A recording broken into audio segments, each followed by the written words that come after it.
right, good morning, everybody. Welcome in. How you guys doing today? Hope everything is doing great. Let's see where we go. This is a little daily reading. For those of you who are new to my channel, welcome in. Welcome in. A lot of you are new, I've noticed. And let's get going on the reading today. Let's just dive right in. And in the extended, I will pull cards for each zodiac sign. If you're part of Pathfinders, we just keep going. They get every morning video. So here we go. Discovering truth. Reaching your destination. Your light is shining brightly. Love that. Love that. Infinite abundance. Abundance is pouring into your life. Gorgeous. All right, so this is about aligning with what you're here to do, your mission and purpose. And I feel like some of you have been compromising a lot on that score to try to stay safe or to try to keep yourself in a relatively powerful position. Some of you might feel less powerful if you go in the direction that Spirit is trying to take you. And there can be this sense of masculine, feminine, kind of wrestling for control, although the feminine doesn't wrestle for control. There's just this, like within you, there's this feeling of like, I want to receive this infinite abundance. I'm looking to receive it. But if you're constantly masculining, all right, if you're constantly pushing and constantly doing, that's not receiving. Okay. And receiving is something that is needing to be developed. So how you might see this in your own life is Five of Pentacles, is if you have trouble accepting a compliment, if you have an issue with gifts at Christmas or birthdays, either you have a hard time, people showing up and making a party for you and all this kind of, you're like, oh, it's fuss and falderall and I don't want that. Or you have a hard time really connecting with other people's energy in terms of buying them gifts. I feel like a lot of you are empaths, so that's probably not the issue, but it is about you receiving things, or you being in the limelight, or you being the one that's at the center of attention. That may be an indicator of having a hard time receiving. So I'm just calling that out. All right. That's kind of a big thing when we're looking for the integration of the divine feminine again. So masculine giving is, if you're a very masculine energy, you got a lot of fire and air, giving might be super easy for you, receiving not so much. All right. So that's the thing. Oh, look at that. Receiving. Three of Wands. Expectations.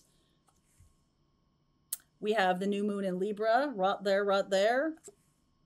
The Eight of Cups, the Ace of Wands. Wow, Ace of Wands, Four of Pentacles, and the Two of Cups. I'm seeing the page. Oh, okay. Wow, can't stop myself here. Tower. So, all right. I noticed the King of Wands. So this definitely is a feeling of a shift going on inside. The moon is very much mother energy, divine feminine energy, nurturing energy. I feel like that's what's bringing in some change and some developments. So instead, if you're looking for some change in your life, instead of pushing or instead of doing more, try pulling back in. Try silence, try prayer, try meditation, try internalizing what's going on, not attaching to it, but processing, I guess is what I'm saying. Today in our heart healing group, I am going to be looking at the rise of the divine feminine and what that means in the world. Okay. We are looking at a Pluto square Mars square Pluto, on October 8th. 2 days later, Pluto goes direct. Some of you who have taken my astrology classes before know that Pluto is, America is in our Pluto return right now. Pluto in Capricorn is also about getting rid of structures that are standing in the way of our learning or in the way of our growth, especially our soul growth. What is Pluto trying to teach us? Okay. What is Pluto trying to say? And Pluto is about power. Pluto is about power. And so our structures, have I put in place structures or said yes to things that are inhibiting my power? Right? It's like a moment of birthing something new into the world, reclaiming your power. It's very feminine energy, super powerful, that comes from an internal space, right? And then boop, there's a new person. This is, I feel a little bit like this is a receiving of a new idea, a new inspiration coming through. And there's some doubt here. There's some self-doubt about, can I do this? Can I really do this? There's new people on the path to help you. There's new learning taking place. Old structures are falling away. And then the King of Wands is here, this masculine energy up here, as we're talking about reaching your destination in infinite abundance. But the first things first, we must stand in the light of our truth. Okay, and we must stand in the light of that truth and reclaim the feminine, the moon. So next week we have a new moon in Libra on the 14th. Okay, on the 14th of October. It's going to be a super powerful energy. It's an eclipse energy, so it's activating energy. And it's definitely about us going in a direction of our power from a place of knowing. Okay, so divine feminine energy is sensing, intuition, feelings, moon. And that's what's being activated. And then from there, there's this sense of like, oh, these new ideas are flowing in. Oh, this is right. Everything's sort of flowing in. And I almost feel like some of you have a new partner on the path. Some of you have to kind of get rid of an old structure in order to build something new. Okay, so let's see where we go from here. Wow, World, Queen of Pentacles, Nine of Cups, Emperor, Lovers, holy moly, Three of Swords, Knight of Pentacles, the Two of Pentacles, Three of Cups. Choice. Choice, choice, choice. A choice point here. There's a closing off of one chapter and a beginning of a new chapter. And there's a lot of feminine energy here, but I see this Emperor going, oh, wow, people are choosing against me. Three of Swords. So some of you may be choosing against something that doesn't allow for the integration of your feminine, or isn't coming from a place of pure desire. That is feminine energy. If you read anything about reclaiming the divine feminine, it's the piece of the divine that is the feminine energy. What does that, how does that help us? It helps us understand what we desire. Everything starts with a desire, right? The divine feminine leads in a twin flame connection. It starts with what we desire. And I think a lot of divine feminines, and I've heard from a lot of you, confuse that with, then I got to take action on it, like a masculine. But what's really being asked of you is to attract. And that is, my friends, a lost art, right? It's like the being in that energy of attracting in the masculine, attracting in that power. And we're not talking about gender here. We're not talking about how women should behave or men should behave or anything like that. We're talking about in a human body, there is masculine and feminine. This adventuring is the integration of masculine and feminine. So I keep it here. It's a very beautiful sort of palm stone that is just called out to me, and I really love it. And it reminds me of, it's always been a whole thing. Masculine, feminine have always been in one space, the yin, the yang, right? It has always been in one space. And when we had the explosion of the universe, right? The Big Bang Theory, or the beginning of time in terms of how we look at it, it just seems that all of those shards of the unification, the one being, the shards gone, and you can look at that you can look at it through the lens of religious stories. You can look at it through the lens of physics. You can look at it through the lens. Essentially, they're saying the same thing, that the one blasts out and creates all of this. And it's our job through all of this to integrate the masculine and the feminine, or to be aware of our masculine and feminine and utilize each to their best and highest good. So we're coming up with infinite abundance here. It's really interesting to me that this is also a Three of Cups. It's like the three women kind of standing around and reveling in their abundance of the apples or whatever they're harvesting. And there's just a sense of the same kind of thing happening here with these Three of Cups. Like we're enjoying our reveling. We're enjoying the fruits of our labors. There is something that has to be balanced, though, and I feel like that's what the Tower is in this Three of Swords, that the choice cannot be, again, to masculine it. The choice has to be about allure and attract. The divine feminine comes from a place of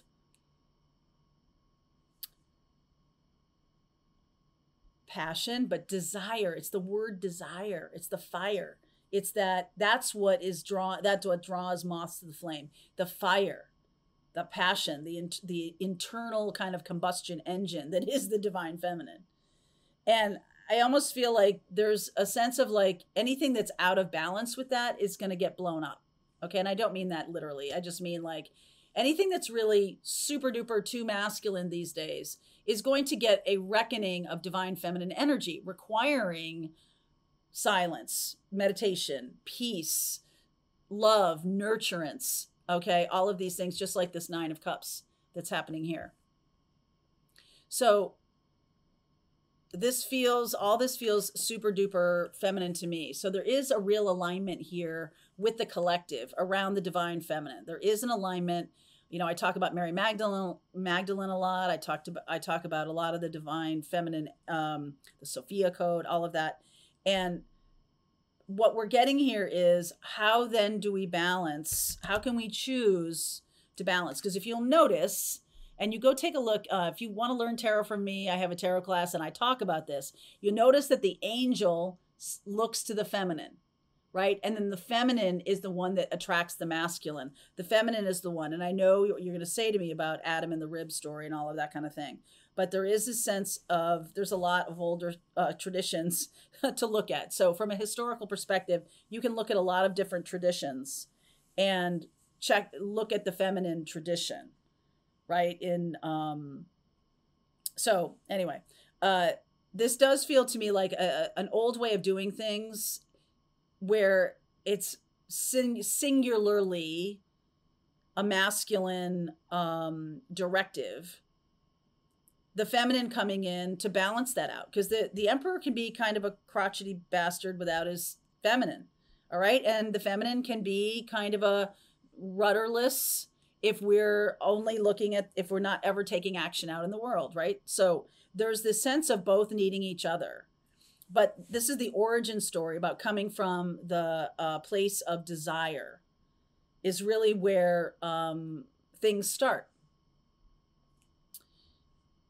A lot of you have watched my twin flame readings, and I have talked quite a bit about divine feminine, internally, divine masculine, becoming whole, becoming one unit, which you of course are all the time. You don't need to do anything, like you are a whole being all the time. But there is this sense of, because we all like scattered to the four winds when the Big Bang happened, or when, the universe was created, however you want to look at that, there is a sense of finding its way home. There is a homing device within each of us that wants to find home, whatever that means. I mean, it could be as many different definitions as stars in the sky, right? So there's something here now about like how we might have found home in the past may not be how we find home in the future. What we thought was home to us in the past may not make sense anymore. All right. And we're moving toward a different way, toward a different kind of living, toward a different kind of life. For the divine feminine, divine masculine, I get the sense that there is some kind of choice point here that is like, are we choosing to reclaim this partnership as a 3D kind of expression? In which case, infinite abundance, right? Reaching our destination, infinite abundance, the masculine and feminine coming into union, which is beautiful energy right there. I almost feel like the world we have created has has stood in the way of that, has made for hierarchical experiences so that the feminine and the masculine are not on an equal footing. I mean, you don't have to be a sociologist to recognize that. And I feel like that's what's happening, is like a recombination of the feminine rising to be, you know, the rise of the divine feminine. I think that's what we're getting here. And with all this Pluto energy, the Pluto energy is super loud to me. You're going to see this over the course of the next few weeks, even, where Pluto squaring Mars can have some kind of expression in the world where your experience of this, where do you have Capricorn in your chart? Where is it? That's the part of your life that's going to be impacted the most by Pluto squaring Mars. Where's Libra? Because Mars is in Libra. So that piece of it is going to be part of this tower. We have North Node in Aries, which is right here. And North Node is about our karmic mission and our path. Where's that in your chart? You can tell how you are impacted personally by understanding your own astrology. And I feel like this has to do with, it's not so much like, oh, I'm a victim of my astrology, because I don't believe that at all. I believe that the point of learning astrology is so that you can use it as a tool for yourself, so that you can learn to master the energies instead of being like, oh my God, I'm totally flattened by this. Okay? So let me clarify this Three of Swords. Yeah, there's the choice point. There's judgment. Okay? Okay, you want to come out? Five of Swords, King of Swords, Six of Swords. All right. So there's some conversation gonna be happening. Garbage man. Some conversation that's going to be happening. And it could be during this Pluto transit. Pluto is going into Aquarius. Here's Aquarius by the end of January. I know this is a bigger reading than a daily reading, but I'm just, you know, hey, I'm just going to read what I see. And you should too with your own readings. Let's see about timing. Okay. Very, very Mars square Pluto spontaneously. Okay, very Mars square Pluto there. So this can occur, a crossroads can occur quite quickly. And if you're working on integrating your masculine feminine, learning how to or learning how to feel into that divine feminine, learning how to create desire, learning how to do all those things, I feel like that for some of you might have been the reason why the twin flame connection did not come together. That there, and this is just some of you, that a few of you have had to really work on that rise of the divine feminine within yourself, because our society is so all about masculine and, you know, sort of really supportive of that energy, that the feminine energy needs to be worked on, I feel, or like reclaimed. That's the word, reclaimed, because you all have it. Just needs to be reclaimed. So this crossroads, I almost feel like there can be some kind of decision that's being made. You're going to figure out exactly what it is you want. Queen of Pentacles, Nine of Cups. The closure is the I don't know what to do, right? I'm not sure what's happening. All this kind of stuff's happening. Now I'm making a decision. There may be a person or situation that you're moving away from. You're deciding on something different to go toward a new community or a new person or something like that. Definitely Six of Swords. But you're going to have to be very clear about this. And it's got to come from a place of nurturance. It can't, you know, King of Swords is a little rough. So I'm feeling if we're talking about reclaiming our divine feminine, it can't come from that place. There's this Five of Swords feeling here that isn't really lovely. So it's time to, like, I'm moving away from anything that feels toxic. Okay. I'm making a choice to move into something that's more of a feminine oriented kind of experience.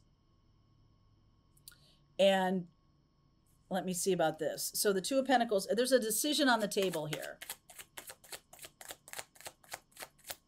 There's a decision on the table.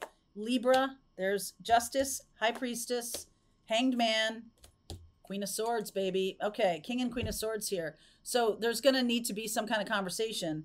I feel like this has to do with the part of reclaiming the divine feminine starts with your intuition. If you feel like you can't intuit, if you feel like you have a lot of self-doubt, if you feel like you're blocking your own intuition, that's where you start. Okay, that's where you start. High Priestess, Justice, balancing yourself in Libra time, so spontaneously.